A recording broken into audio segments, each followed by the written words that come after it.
अच्छा देखिए बेटा, जब हम एलसीएम और एचसीएफ की बात करते हैं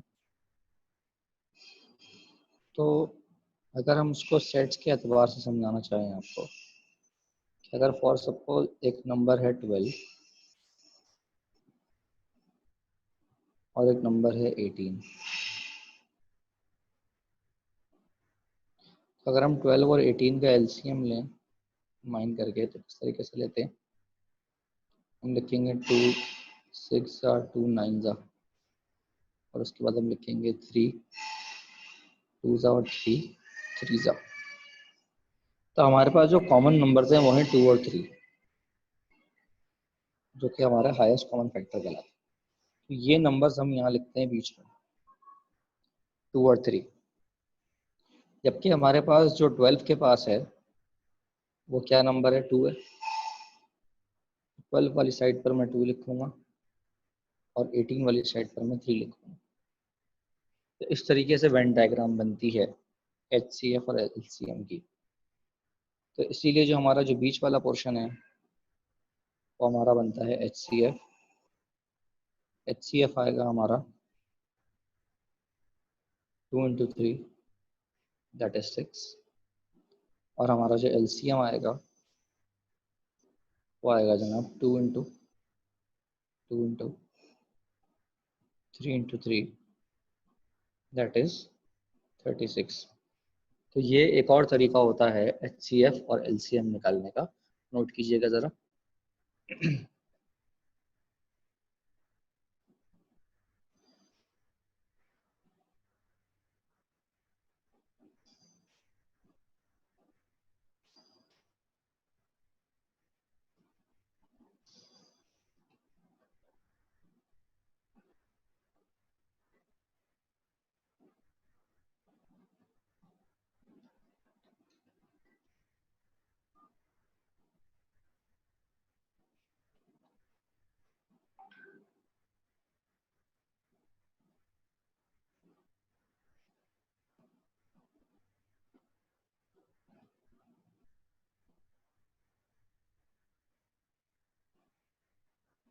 नोट कर लें तो बताइएगा।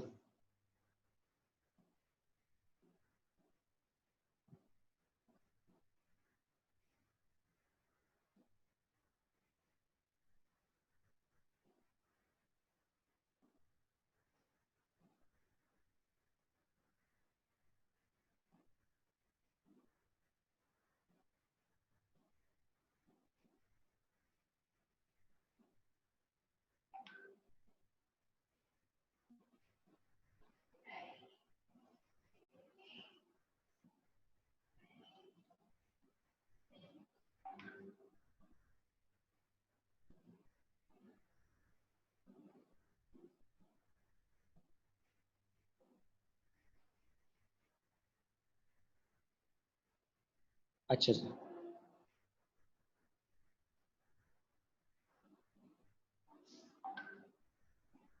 नाम हमारे पास नेक्स्ट क्वेश्चन है, क्वेश्चन नंबर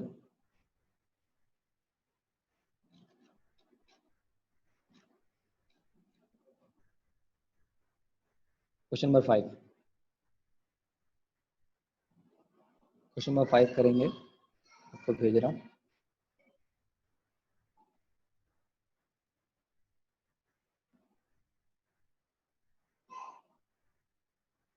एक मिनट यार, ये सही क्यों नहीं आ रहा।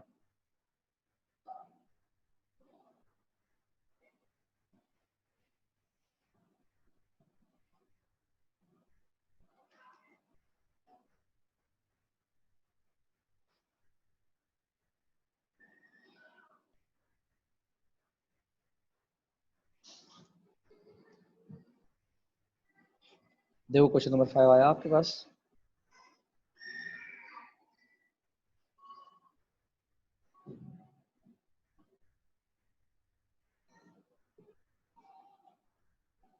क्वेश्चन नंबर 5 ट्राई करेंगे। क्वेश्चन के हमने क्या किया है, वेन डायग्राम बना ली। वेन डायग्राम क्लियर है तला आपको। वेन डायग्राम बनाने के बाद वो कह रहे हैं find the smallest whole number that is divisible by both. ऐसा हमें चाहिए जो दोनों के टेबल में आता हो। तो इसका क्या मतलब है, हमें एलसीएम चाहिए। तो अगर हमें एलसीएम चाहिए तो एलसीएम के लिए हम क्या करेंगे, सबको लिख देंगे। तो हम क्या लिखेंगे, 2 की पावर 4 मल्टीप्लाई बाय 3 का square multiply by 11 multiply by 19। तो निकालें क्या आएगा आंसर।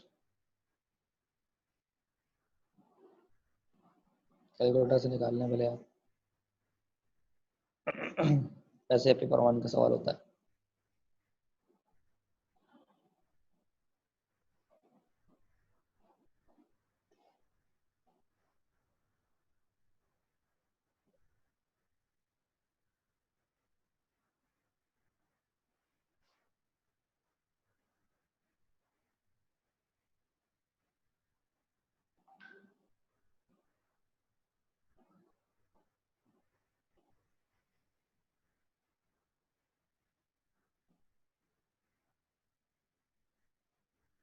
हाँ भाई, क्या आंसर आ रहा है तला, बताइए।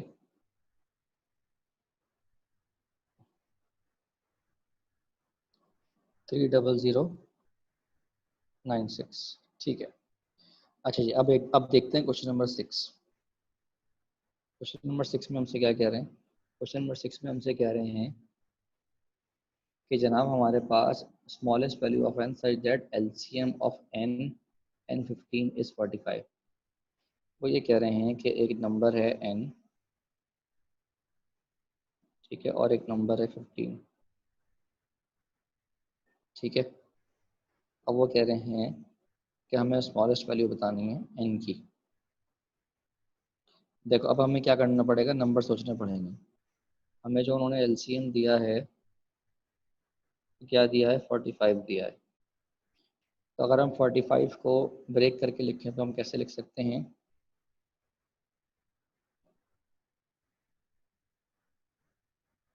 3 15 ज़ा, नहीं पूरा ब्रेक करके लिखेंगे ना। उसके बाद 3 5 ज़ा, और उसके बाद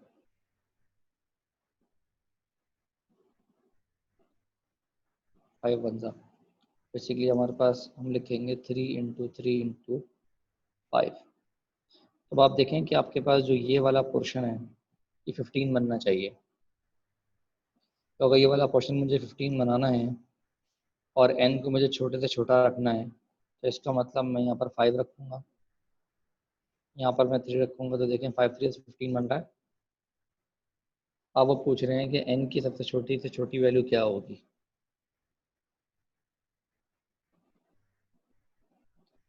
तो n की अगर मैं सबसे छोटी से छोटी वैल्यू देखूँ, तो एक पॉसिबिलिटी ये है कि भाई 3 बन रही है।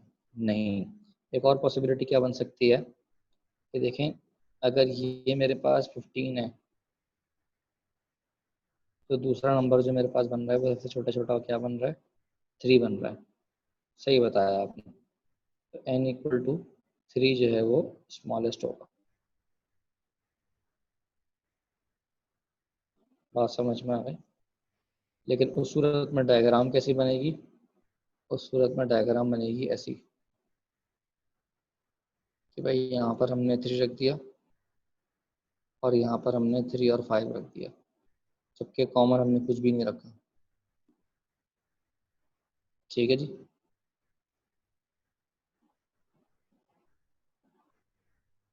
तो हमारे पास जो n की वैल्यू है सबसे छोटी, वो 3 हो सकती है।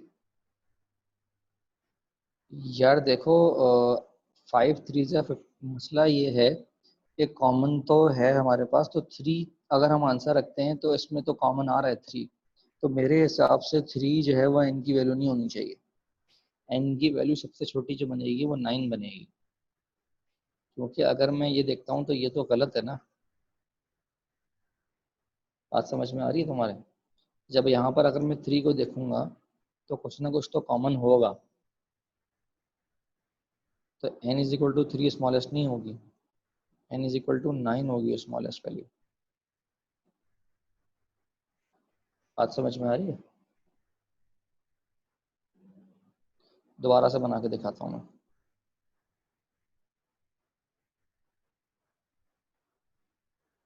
देखो ये तो 15 है और ये n है, ठीक है। अब होता क्या है कि हमें 15 बनाना है ना, तो 15 बनाने के लिए अगर मैं यहाँ पर 3 रखूँ और यहाँ 5 रखूँ तो n हो जाएगा बड़ा, उन्होंने बोला स्मॉलेस्ट। तो इसका मतलब कि मुझे बीच में जो है वो 3 रखना पड़ेगा और यहाँ 5 रखना पड़ेगा। तो ये तो हो गया 5 3 ज़ा 15। बात समझ में आ गई यहाँ तक?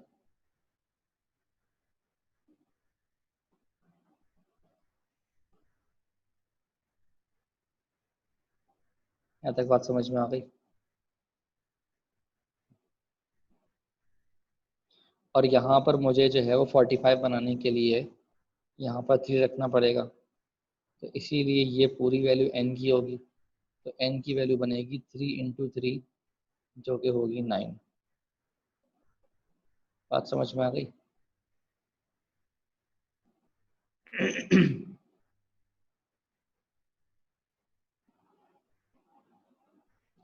आगे चलते हैं जनाब, नोट कर लो ये।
अच्छा जी, आगे चलते हैं। क्वेश्चन नंबर 7 दे रहा हूँ मैं आपको।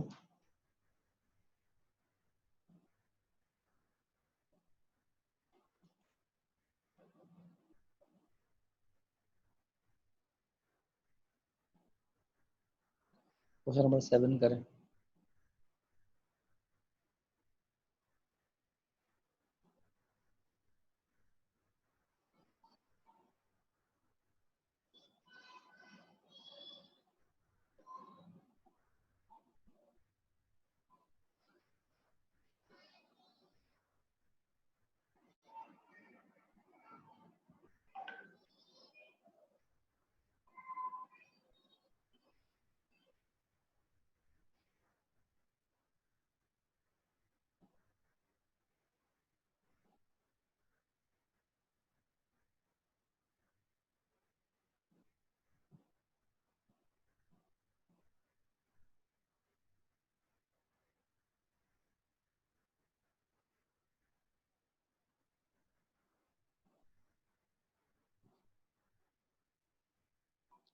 हमें दिया हुआ 171, 63 और 27। क्या करें? Into identical gift pack so that each atom is equally distributed among the gift bags. Find the largest number of gift bags that can be packed. Largest number के लिए एलसीएम निकालेंगे, the number of each item in gift bag के लिए हम HCF निकालेंगे। तो LCM निकालना है और एचसीएफ निकालना है, निकालें शाबाश।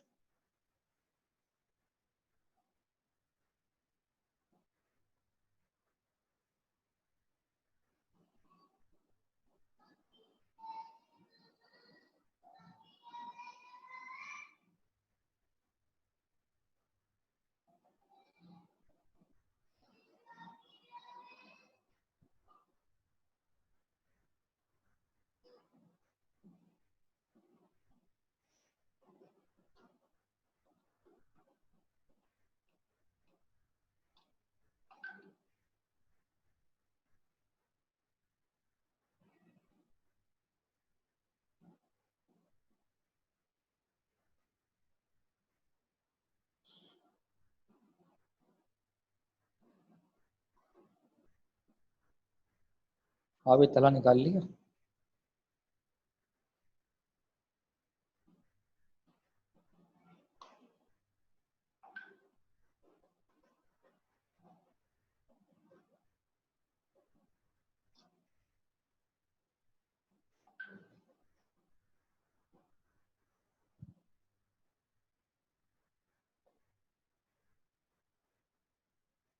चेक कर लेते हैं। अच्छा भाई, हमारे पास में 171, 63 और 27, इसको सॉल्व करना है। जी बेटा, HCF निकालना है। अच्छा भाई, अगर हम 3 से करें तो 3 5 ज़ा 15, 1 जाएगा, नहीं 2 जाएगा कैरी, और 7 ज़ा हो जाएगा। 3 2 ज़ा 3, 1 ज़ा 3, 9 ज़ा। उसके बाद दोबारा 3 से जाएगा, फिर जाएगा 3 19 ज़ा, 3 7 ज़ा 3 3 ज़ा। इसके बाद जो है हमारे पास फर्दर नहीं हो पाएगा। तो हमारे पास जो LCM है क्या आएगा? वो आएगा जनाब 3 का क्यूब इंटू 19 इंटू 7। कितना आ रहा है ये?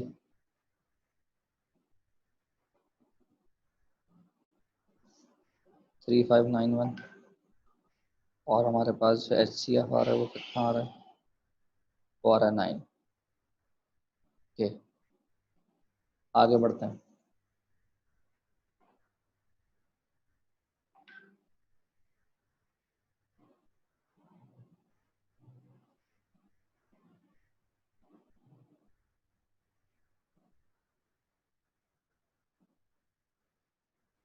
अभी नमाज का ब्रेक दे दूंगा पहली, उसके बाद पहली क्लास के बाद ना वेट करें।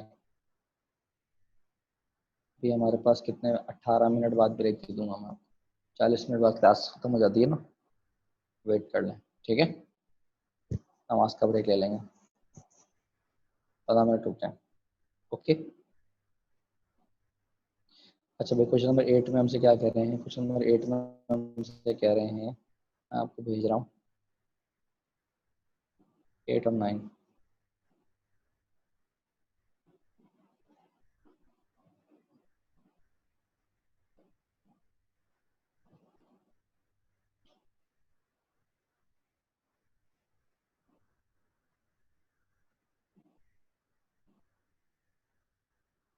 कह रहे हैं two race cars, car X and Y, at the starting point of a 2 kilometre track at the same time. Car X and Y car makes one lap every 60 seconds and every 80 seconds respectively.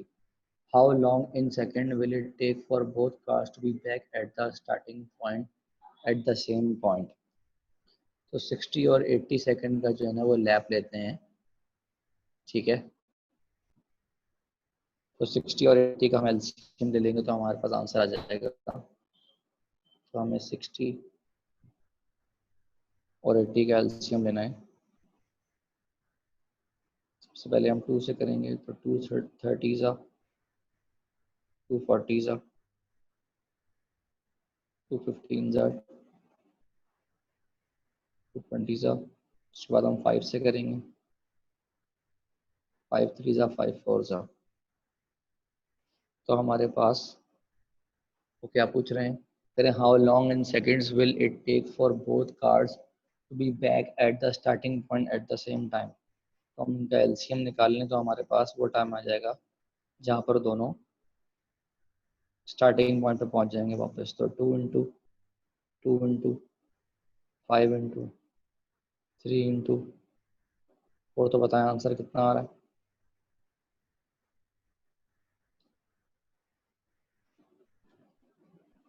240। इसका मतलब 240 seconds के बाद दोनों cars जो हैं वो एक ही उस पर पहुँच जाएंगे।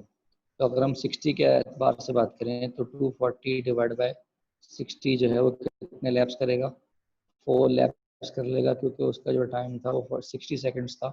और जो 80 सेकेंड्स वाला है उसको अगर मैं 80 से डिवाइड करूँ तो उसके कितने लैप्स हो जाएंगे? 3 लैप्स हो जाएंगे। बात समझ में आ गई? क्वेश्चन में पूछा क्या था उन्होंने? How long in minutes will it take for the faster car to be 5 laps ahead of the slower car? तो अगर उसको 5 laps ahead जाना है उससे तो कितने सेकंड लगेंगे उससे, ये पूछ रहा है वो।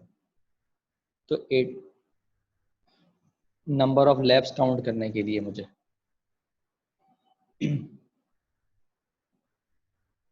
नंबर ऑफ लैप्स काउंट किए मैंने। अगर हमसे लैप नंबर ऑफ लैप्स पूछेंगे कि स्टार्टिंग पॉइंट तक पहुंचने के लिए उसने, नहीं नहीं मैंने वैसे ही निकाला है, वैसे ही निकाला है, ऐसे ही निकाल के बताया। ठीक है। अच्छा अब वो नेक्स्ट क्वेश्चन में क्या पूछ रहे हैं, वो पूछ रहे हैं कि how long in minutes will it take for the faster car to be 5 laps ahead of the slower car.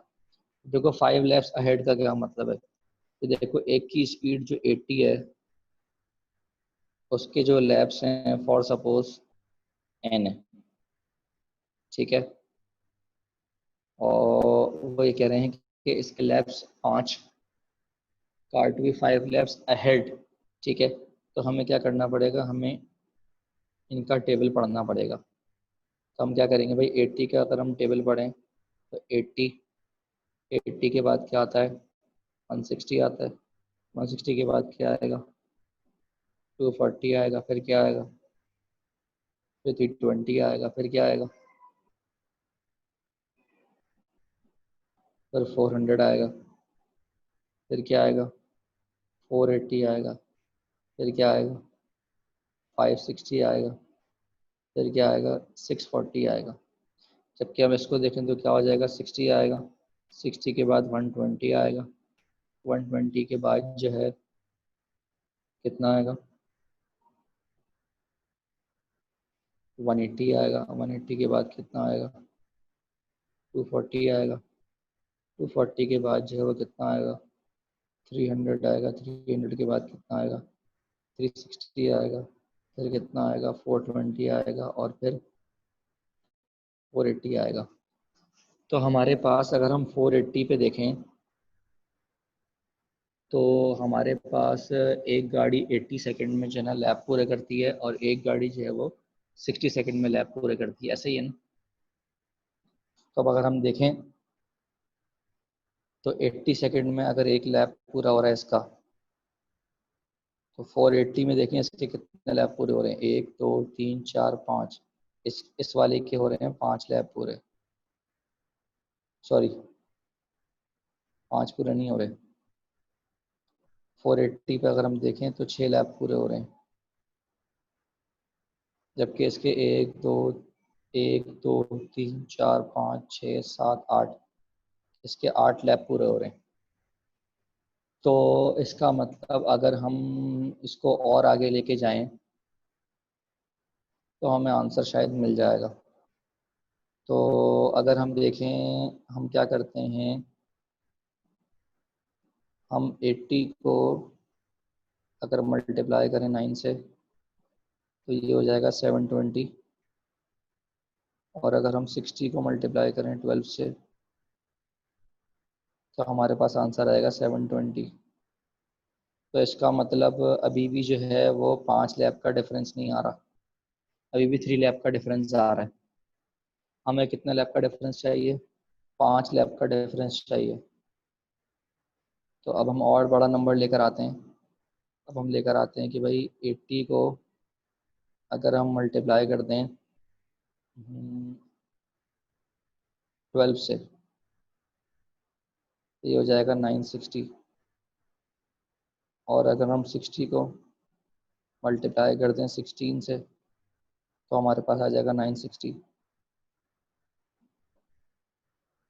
Sir ये बात वाली बात समझ नहीं है आपकी, 6 और 8 लैप्स के बाद वाले, अब आपकी आवाज़ लैग हो गई। अच्छा देखो यहाँ पर हो क्या रहा है बेटा, कि देखो एक गाड़ी जो है वो लैप पूरा कर रही है 60 सेकंड्स में, और एक पूरा कर रही है 80 सेकंड्स में। वो ये कह रहा है सवाल में कि एक गाड़ी जो है वो दूसरी गाड़ी से 5 लैप्स आगे हो जाए।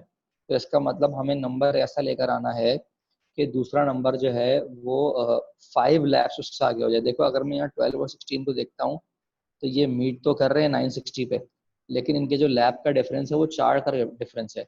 वो ये कह रहा है नंबर ऐसा लेकर आओ कि इनका डिफरेंस 5 का हो जाए। समझ में आ रही है बात?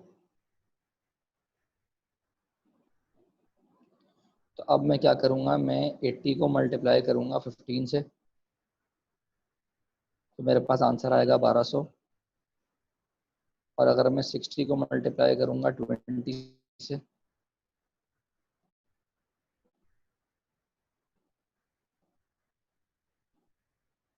अगर मैं 60 को मल्टीप्लाई करूँगा 20 से, तो ये भी 1200 आएगा। नहीं, तुम बात नहीं समझे। देखो, एक गाड़ी जो है वो ये हमारा आंसर है 1200। वो कह रहा है how long in minutes, 1200 minute लगेंगे। कैसे, आप जरा मैं दोबारा समझाता हूँ तुम्हें। देखो, हमने क्या किया, ये 15 और 20 जो है वो हमारे पास आंसर आ गए हैं कार एक्स के लिए और कार वाई के लिए। कार एक्स जो है वो 15 लैप पूरे करेगी 1200 मिनट में, और कार वाई जो है वो 20 लैप पूरे करेगी 1200 मिनट। वो कह रहा है कि ऐसा टाइम बताओ जिसमें 5 लैप आगे हो जाए गाड़ी। तो अब देखिए, एक के 15 लैप पूरे हो रहे हैं और एक के 20 लैप पूरे हो रहे हैं, तो वो 1200 मिनट पे हो रहे हैं। दोबारा जीरो से समझाऊं?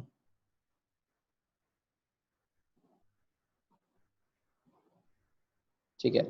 अच्छा, ये तो अब बड़ी बड़ी हमने लंबी कैलकुलेशन की है। इसकी छोटी कैलकुलेशन ये होती, ये थे कि भाई हम 60 और 80 का एलसीएम लेते। जब 60 और 80 का हम एलसीएम लेंगे तो हो जाएगा 23 या 24 का। अब हमारे पास बेसिकली ये जो 3 है ना, ये बड़े काम का नंबर है, और ये बड़े 4 जो है वो काम का नंबर है। तब हमने क्या करना है कि 60 और 80 को हमें ऐसे नंबर से मल्टीप्लाई करना है। देखें, ये 3 से मल्टीप्लाई होगा, ये 4 से मल्टीप्लाई होगा, तो हमें एलसीएम मिल जाएगा, जो कि उल्टा लिख दिया। यहाँ पर अगर 4 आ जाए और यहाँ पर अगर 3 आ जाए, हमें एलसीएम मिल जाएगा 240। ये बात समझ में आ गई थी? लेकिन अभी जो डिफरेंस है वो एक लैब का डिफरेंस है। ये बात समझ में आ गई? इनका जो डिफरेंस है वो एक लैब का डिफरेंस है। ये बात समझ में आ गई? हमें चाहिए 5 लैब का डिफरेंस। अगर हमें 5 लैब का डिफरेंस चाहिए, तो दोनों तरफ अगर मैं 5 से मल्टीप्लाई कर दूं, तो मेरे पास 5 का डिफरेंस आ जाएगा। हाँ, तो ये हो जाएगा 60 मल्टीप्लाई बाय 4 मल्टीप्लाई बाय 5, हो जाएगा 1200। और ये हो जाएगा 80 मल्टीप्लाई बाय 3 मल्टीप्लाई बाय 5, ये भी हो जाएगा 1200। तो हमारे पास वो आंसर आ जाएगा जिसपे 5 लैप वो आगे हो जाएगा। बात समझ में आ गई? तो इसके लैप कितने हो जाएंगे? इसके लैप हो जाएंगे 20, और इसके लैप कितने हो जाएंगे? 15। बात समझ में आ गई?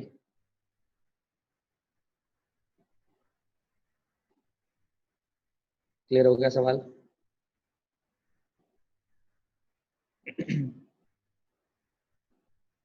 अच्छा जी।